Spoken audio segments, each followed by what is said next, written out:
What do you do at night? Me kake yi da daddare? I like to read and watch TV.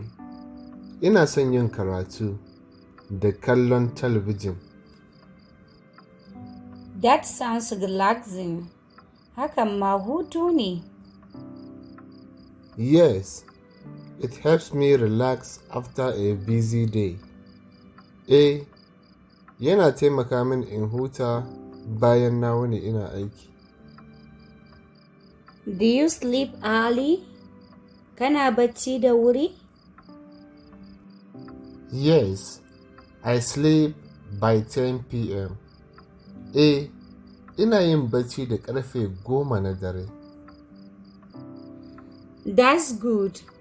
I sleep late sometimes. Yayi kyau. Ina yin bacci a makare wasu lokuta.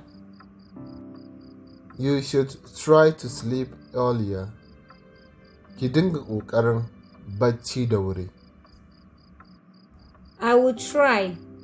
Zan gwada. Muna sayar da littafin koyon Turanci da Hausa na waya, mai ɗauke da darussa guda 100 masu sauƙi na koyon harshen Turanci. Kuɗin littafin Naira 4,500 ne.